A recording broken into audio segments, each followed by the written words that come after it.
The rain fell in a fine, persistent mist over Greenwood Cemetery, slicking the marble surfaces of mausoleums that stood like silent, imposing monuments to wealth.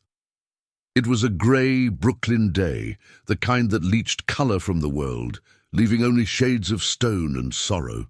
The air was heavy with a cold, formal grief, a stark contrast to the raw, personal agony that clung to the newest structure in this city of the dead.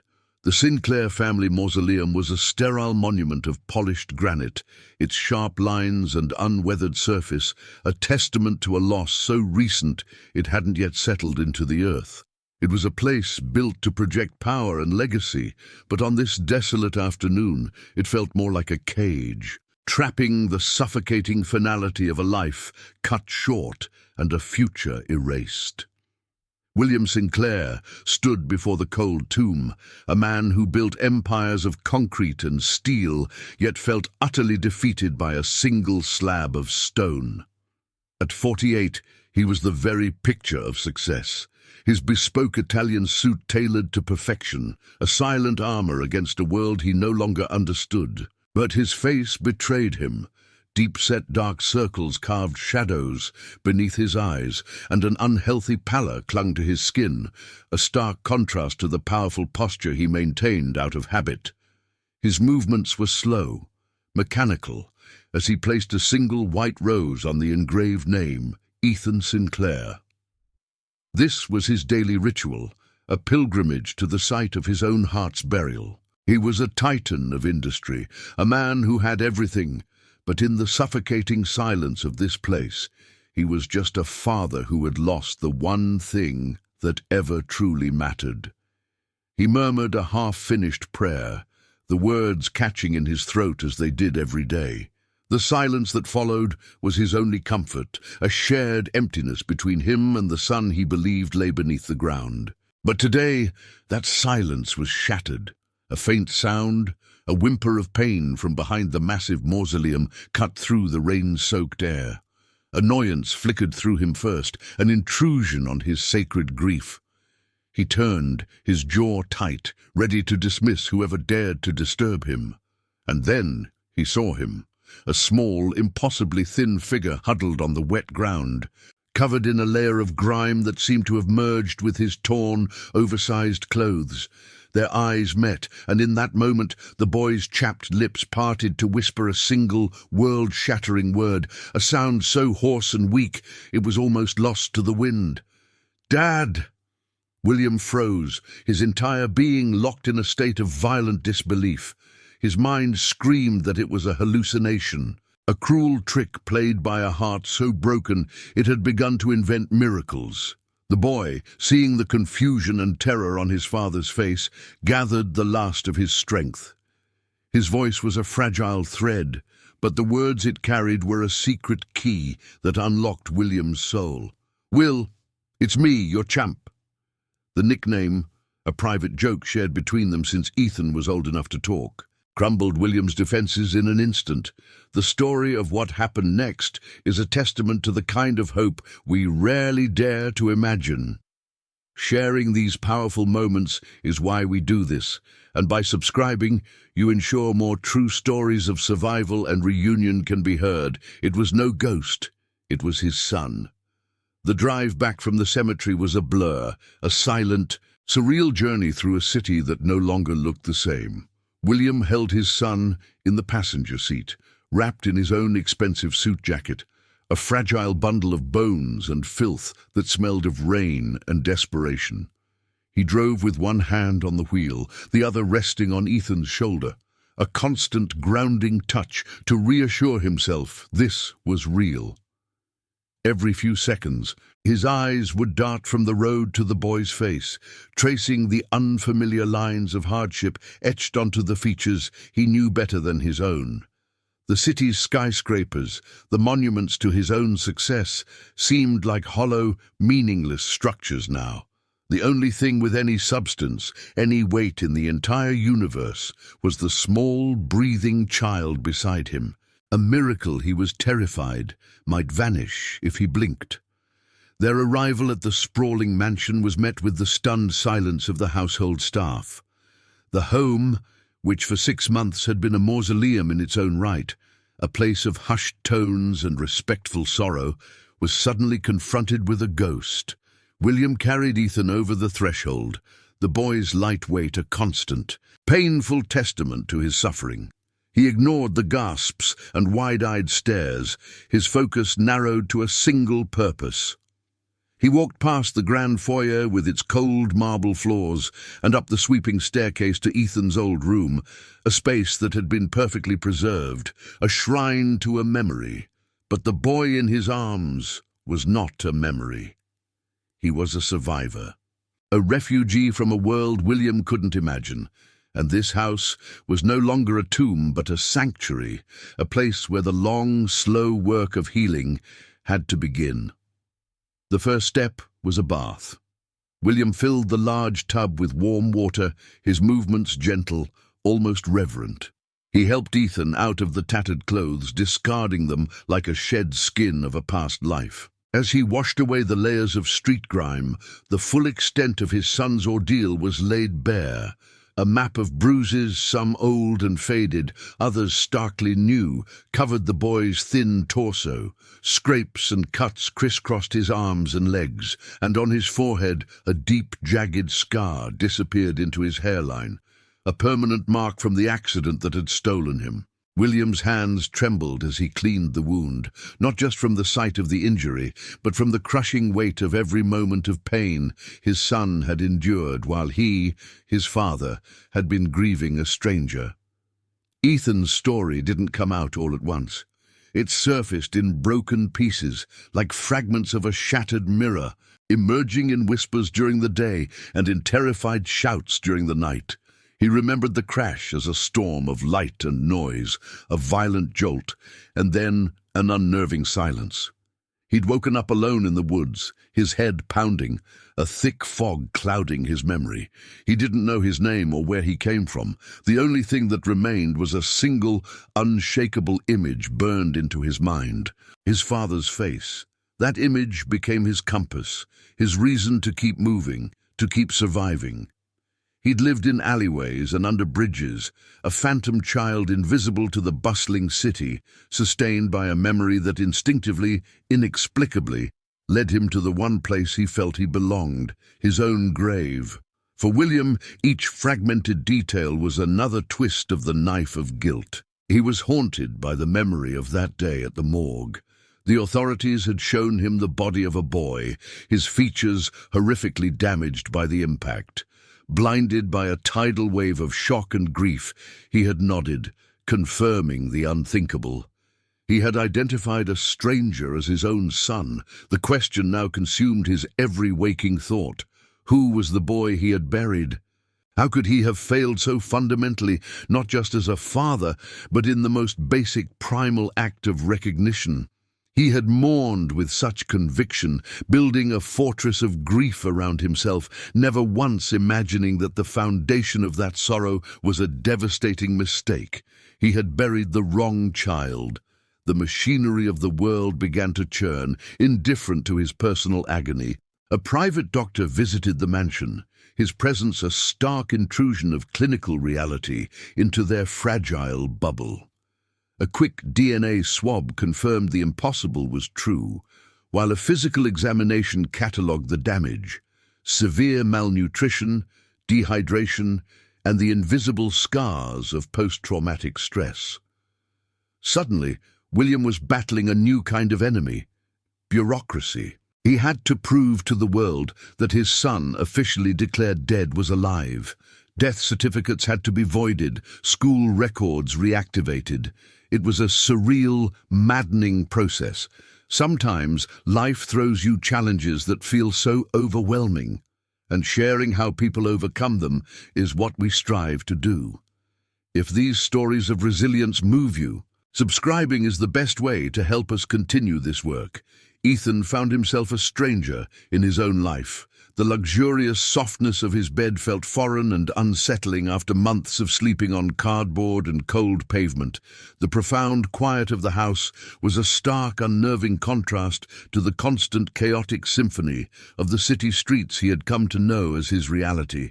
He would flinch violently at the sound of a car backfiring or a door slamming shut. His father would find small caches of food, a bread roll, an apple, hidden under his pillow or in his drawers, the ingrained survival instincts of a street child refusing to believe he was truly safe. He was a ghost haunting the hallways of his past, a boy who had come home but still felt utterly and completely lost. Slowly, painstakingly, they began to rebuild their connection, not through grand pronouncements or dramatic gestures, but in the quiet, shared spaces between words. William would sit by Ethan's bed and read from his favorite childhood adventure stories, the familiar rhythm of the prose acting as a fragile rope bridge back to the world that was stolen. Some afternoons, they would simply sit together in the living room, watching the rain streak down the windows, the silence between them no longer heavy with grief, but filled with the unspoken weight of healing. In these moments, William was not a CEO or a titan of industry. He was just a father, learning to speak the new, quiet language of his son's trauma and trying to earn back his trust. The police investigation delivered a second, quieter tragedy. The boy in Ethan's grave was identified as Daniel, a 12-year-old runaway with no family to claim him, no one to even report him missing. He had been living in a shelter before he disappeared, another invisible child swallowed by the city. The news landed on William not as a relief, but as a profound and complicated sorrow. His mistake had not occurred in a vacuum. By misidentifying the body, he had inadvertently erased this other boy's existence, burying him under the wrong name, in a tomb built for another family's grief. He now felt a crushing sense of responsibility for Daniel, a child he had never met, but whose final resting place he had unknowingly commandeered. It wasn't long before the story leaked to the press. The Sinclair family's private miracle was twisted into a public spectacle, a morbid soap opera for the evening news. Reporters camped outside their gates, their cameras like vultures waiting to feast on their pain. Tabloids ran sensational headlines, "Tycoon buries wrong son," or "The ghost of Sinclair mansion." On television, pundits and armchair psychologists debated William's state of mind, questioning his judgment and even the authenticity of his initial grief. The outside world, which had once admired his power and success, now delighted in judging his most intimate failure. Their home, once a sanctuary, had become a gilded cage, trapping them in the glare of public scrutiny. Ethan's trauma began to crystallize around a single, paralyzing fear: abandonment. He couldn't bear to let his father out of his sight, his eyes constantly tracking William's every move. If William left a room, a quiet panic would set in, a terror that this new reality was just a fleeting dream, and he would wake up cold and alone in an alley again. In response, William abandoned everything else. His multi-billion-dollar real estate empire ground to a halt. His phone went unanswered, board meetings were indefinitely postponed. His entire world, once a sprawling map of assets and acquisitions, had shrunk to the four walls of his son's room. His only job was to be an anchor, a constant, immovable presence to prove to his son that he was home for good. It's a humbling thing to realize that true purpose isn't found in what you build, but in who you show up for. We believe these moments of profound realization are worth sharing, and your subscription makes that possible. The breaking point came late one night, in the aftermath of a particularly violent nightmare. Ethan woke up screaming, his body drenched in a cold sweat. William rushed to his side, pulling him into an embrace as the boy trembled uncontrollably. Through a torrent of shuddering sobs, Ethan finally gave voice to the fear that lay at the very core of his pain. "I thought you didn't want me anymore," he whispered, his small voice cracking. "When I woke up and everyone was gone, I thought I did something bad, and you left me. The words struck William with the force of a physical blow.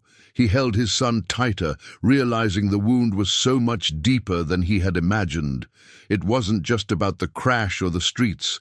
It was about the profound, soul-crushing belief of a child who thought his own father had thrown him away. That night, as William held his son, he understood that comfort and reassurance were not enough. The wound was not about safety or food.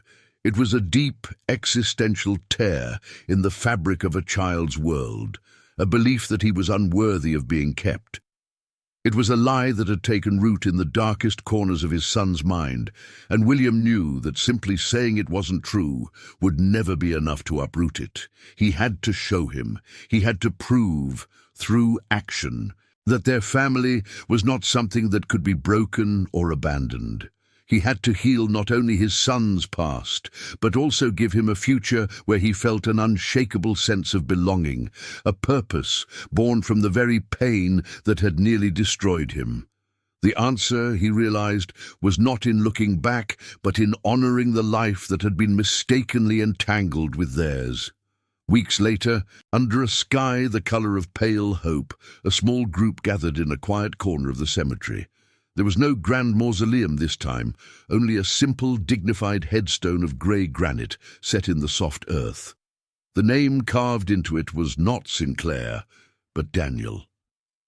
William had used his resources not for spectacle, but for discovery, piecing together the fragmented story of the boy who had no one. The funeral was intimate, attended only by William, a healthier and quieter Ethan, and a few social workers who had known Daniel briefly.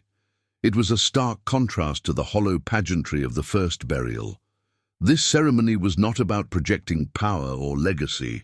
It was a humble, profound act of responsibility, an attempt to give a lost boy the dignity in death that he had been denied in life. As the final words of a simple, non-denominational prayer faded into the air, Ethan stepped forward. In his hand, he clutched a small, worn wooden soldier, a favorite toy from his childhood that he had rediscovered in his room. It was a relic from the before, a tangible piece of the boy he used to be.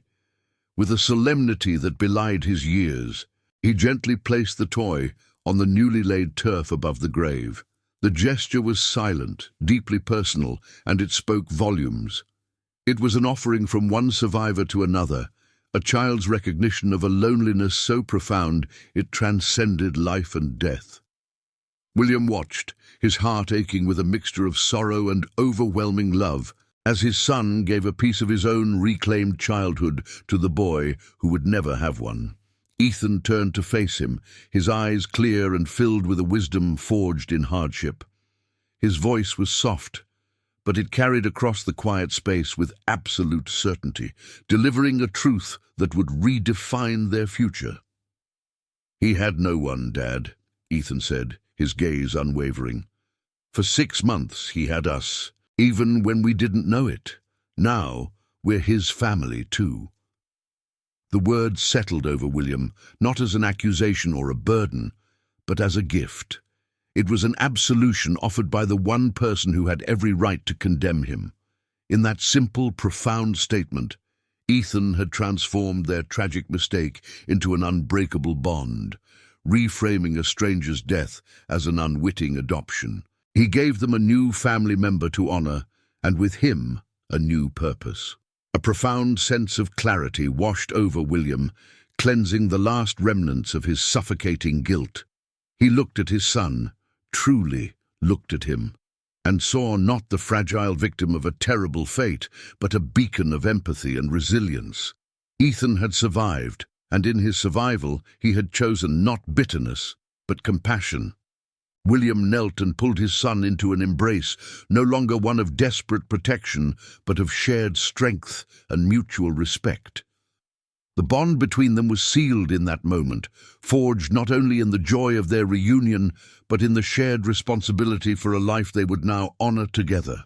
They had found their way back to each other through a tragedy, and now they would build their future on a foundation of compassion for all the other lost children like Daniel.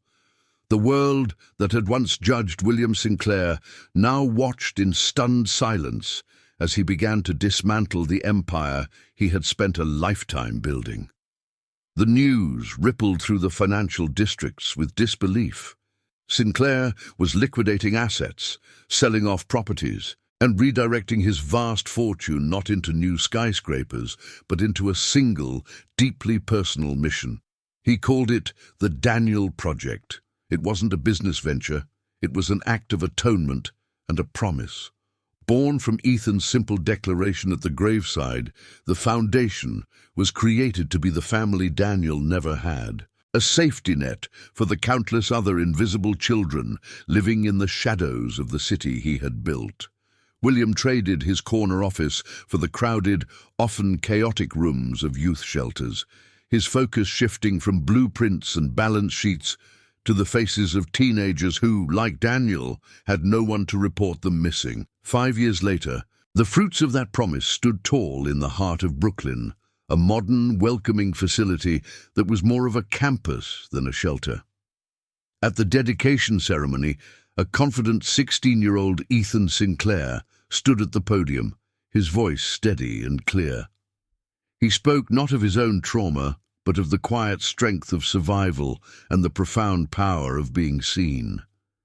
He spoke of Daniel, not as a tragic figure, but as the project's first and most important member, the boy whose forgotten life had given purpose to so many others. In the front row, William watched, his face etched not with the stress of a CEO, but with the serene, quiet pride of a father. He saw in his son the man he was becoming, empathetic, resilient, and a living testament to the idea that a second chance at life was not something to be hoarded, but to be shared. Their new ritual was a quiet one. Twice a year, on 2 separate birthdays, they would return to Greenwood Cemetery. They would walk past the imposing Sinclair Mausoleum, its polished granite now serving as a stark memorial to a mistake, a monument to the boy Ethan once was. They would continue on to a simpler plot, where a well-tended headstone bore the name Daniel. Here they would leave flowers, sharing a comfortable silence that spoke of a bond deeper than blood. They were a family of 3, connected by a tragedy that had been transformed into a shared legacy of compassion. The 2 graves, one empty and one full, were no longer sites of sorrow, but anchors that grounded their new life in a purpose far greater than any real estate empire. Looking at them, side by side, it was clear that William had not lost everything 6 years ago. He had found it. He had discovered a wealth that could not be measured in stock prices or square footage, a richness found in the act of giving a child a safe place to sleep, a warm meal, a reason to believe in tomorrow. Their story is a powerful reminder that out of the most profound darkness, an even more profound light can emerge, and that the deepest wounds can often become the source of our greatest strength. Sharing these journeys of hope is the reason we are here, and when you subscribe, you help ensure that more stories of redemption and resilience can find their way into the world.